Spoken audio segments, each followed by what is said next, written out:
Good morning Year 2, happy Friday. Well done for working so hard this week. I've been so impressed with all of the learning that I have seen. You should be so proud of yourselves.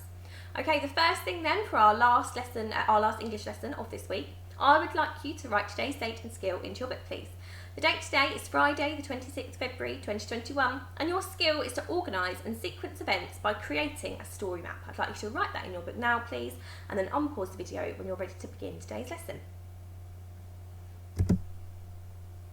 Let's have a look at our spag starter for today then. The prefix un means not. We can add the prefix un to the beginning of a root word to change its meaning to the opposite. So here we have our prefix and then we add that to our root word here, okay? For example, when someone is not happy, we describe them as unhappy. So we can see we've got our root word and then we have the prefix before it, okay? So unhappy. I'd like you now to think of 3 words that use the prefix un, and I would like you to write them in your book. So for example, unhappy was one of them, and I'd like you to come up with 3 others. I'd like to pause the video and do that now, please. Okay, well done. Hopefully you've got your 3 words then. Let's have a look at some words that you might have included that use the prefix un. You don't have to have had these are just examples. So we've got unlock, unfair, you might have had unhelpful or unwell. You may have had unkind, unlucky, or unable. So some examples of words that use the prefix un there. Today then, we're going to be starting to plan our diary entry that we're going to be writing next week by sequencing the events in a story map. So we have been looking at this story all week, the spider story, and we are going to be using all of our knowledge of this book today to sequence the events in a story map. So, what is a story map? I'd like you to discuss this with the person next to you, please, or have a little think about it on your own, or discuss it with someone at home, please. So pause the video and have a little think about that now, please. Well done. So a story map is a way to represent the plot of a story in chronological order. Now, chronological order just means that the events are in the right order that they have happened in. So we wouldn't have the last event first, for example. We're going to include time conjunctions on our story map today as well. So I want you to have a think about 2 questions now. The first one is, what is a time conjunction? And the second question is, why do we use time conjunctions in our writing? So I'd like you to discuss this now, please. Pause the video now, please. Well done. So a time conjunction tells us when something is happening. So we use them in our writing so that the reader understands when something has happened. Can you think of any examples of time conjunctions? So we use lots of time conjunctions in Year 2, don't we, in our writing? So can you think of any examples of time conjunctions that you might include on your plan, on your story map today? I'd like to pause the video and discuss this now, please. Okay, so let's have a look then. So these are just some examples, the main ones that we use in Year 2. There are other time conjunctions, but these are the ones that we really try and focus on getting in our writing, don't we? So first, then, next, finally, lastly, after that, and later on, okay? So now I would like you, just briefly, I would spend about a couple of minutes on this. I would like you to see if you can put any of these time conjunctions into a sentence. So, for example, if we're thinking about our story, the sentence doesn't have to be about our story, it can be any sentence, but it might be, if you're struggling with this, you might be easier to think about the events in the story. So you might have said, First, the spider danced on the carpet. And then you might say, then the spider was thrown outside. So I'd like you to spend just a couple of minutes then having a look at these time conjunctions and see if you can put these time conjunctions into a sentence, please. So pause the video and do that now, please. Well done, excellent. Hopefully you've all said lots of sentences using those time conjunctions. Okay, let's have a look at our main task for today then. So you're going to draw your story map into your book, or you can draw it onto a plain piece of A4 or A3 if you wanted to, paper, so plain paper. Then, once you've done that, you're going to add time conjunctions to each part of your story map. And then when you finish that, when you've finished adding your time conjunctions, you can go back and colour in your story map. Let's have a look at our steps to success then before we have a look at our example. So you must draw a story map. We're going to have a look at how we're going to draw that in a moment. Including your alternate events. So you created an event, didn't you, this week, and you're going to think about what that event was. It's up to you, wasn't it, what event you wanted to include, and you're going to include that on your story map today. So you're going to need to have that in front of you so that you can refresh your memory.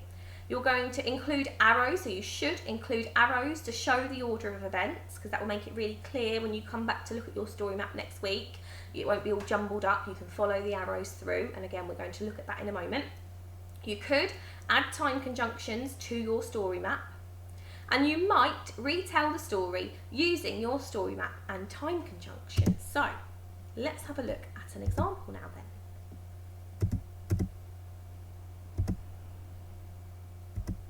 So this is the story map that I have created, and we all know I'm not particularly good at drawing in year 2, so I'm sure you're all going to have a little bit of a giggle at this. But it does show the problems, the resolution and the ending, okay? So it shows the entire plot of the story, okay? And you can see that I have used arrows to show the order of events. So let's have a little look then at that. So I have got my first event here is where the spider was dancing. Okay, and then I've drawn my arrow to show that this is going to the next event. And then the spider is in the bath here. This is when the mum saw the spider and she was terrified, so flushed him down the drain, poured the water down the drain. And then I've got another arrow. And then what was this event? Do you remember? Well done. This is when the spider created a web above them when they're eating dinner to catch the flies. And then my next arrow is going to a question mark. Why do you think I've drawn a question mark there? Okay, well done. So that is where you're going to draw your alternative event. So I have just put a question mark because every one of you will probably have a different event. Okay, so this is where your fourth little picture here should be the event that you created this week that you wanted to include in the book. Okay, and then we've got the next arrow. What do we think is happening here? Not particularly great drawing, so what do you think is happening here? Well done. The spider is being put outside, and the spider is so disappointed and sad. She has tried so hard to become the family pet, and she has been put outside. So what does she decide to do? She feels lonely, so what does she decide to do? Well done. She creates all of the webs, doesn't she? So if we have a look in this story, she goes outside and she creates the wonderful webs. Okay, so that is my little drawing for that event. Okay, and that's another good point actually, that if you are struggling to think about all of the events, or you can't quite remember all of the events, then remember you can go and re-watch the video that's on the school website where I recorded myself reading this story to you, so you can always re-watch that just to refresh your memory if you need to about the events in this story. So we here then, the spider's in the garden, and then what do the family say?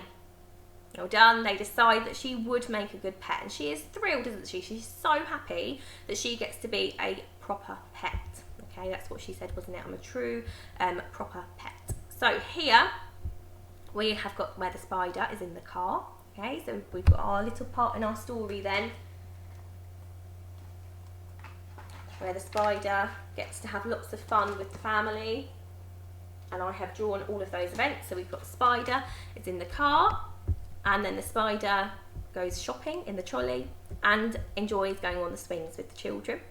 And then here they are on their walk, and the spider suddenly thinks, I know, if it's a good idea, I will introduce them to all of my friends. And then what happens? The family gets home, and what do they say? Well done. They say, spiders. And then here is my little drawing with all of the spiders and our main character here. Okay, so there is my story map, and as you can see, I have just drawn little stick people, okay, when I needed to, so you don't have to worry about your drawings being perfect. You are more than welcome to draw stick people if you want to, or you can add as much detail as you like. Okay, so they don't have to be very detailed, just quick little drawings, and making sure that you are using the arrows to show the order of events. Okay, so that it's really, really clear. Okay, it's really clearly spaced. So we go along here, and then we follow the arrows all the way. So we've got a start of our story here and the end of our story really clearly here. Okay, so I would like you to pause the video and just just draw your pictures now. So you're not adding any time conjunctions just yet, you're just drawing your pictures. So I'd like you to pause the video and do that now, please. Excellent, well done. I'm sure you've all created a fantastic story map. So once you're happy with your story map, then you can now add time conjunctions. Now remember, a time conjunction is a word or a phrase that gives us an idea of when something happens. And I'd like you to try and include a variety of time conjunctions, which means that you shouldn't just have then on every single picture. You might use first, then, next.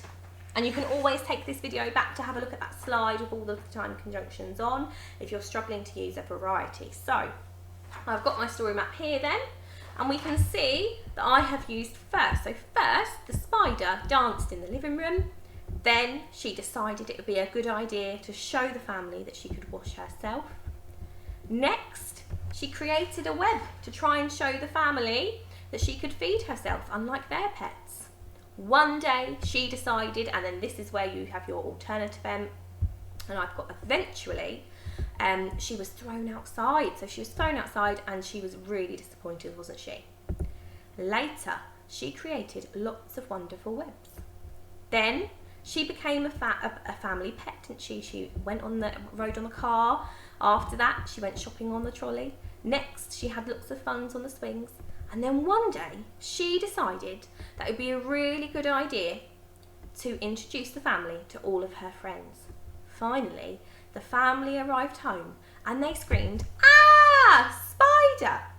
So we can see really clearly then that I've spoken through what I have used on my story map. See really clearly then that I have used a variety of time conjunctions. I haven't used the same one. I have repeated them, so I have got then twice, for example. So you're more than welcome to use the same one 2 or 3 times, but try and think how would you retell this story, and what time conjunction would you use if you were writing. Okay, so try and match the time conjunction to the event. Okay, so for example, we wouldn't have first all the way down here, would we? And we wouldn't have finally all the way up here. Okay, so you're going to have to really think about your time conjunctions and which event it is for. So I'd like you to pause the video and add your time conjunctions to your story map now, please.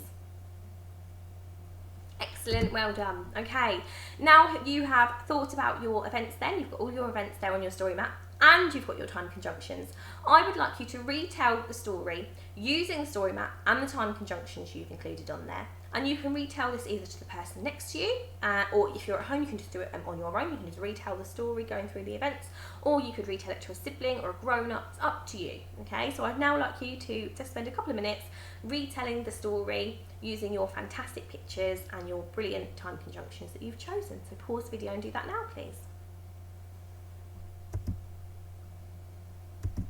Okay, excellent work today. So our plenary for today then, our last little activity for English this week. So the spider really wanted to become a family pet, didn't she? And she felt so sad every time they put her outside. So they said, "Out you go," and she would feel really, really upset, wouldn't she? So I think we need to try and cheer the spider up. I would like you to write a short, friendly and kind message to the spider that will make her feel happy again. Okay, so here is our spider, and we need to try and put a smile back on her face. She's feeling quite upset, isn't she? She keeps being thrown outside. She's trying her best to become a family pet, and they are not understanding that she is a friendly spider. So we are going to write a quick little message then to the spider to make her feel happy again. Once you've done that, you have finished today's lesson. I hope you have a wonderful weekend, Year 2. Well done for working so hard on your home learning. Goodbye.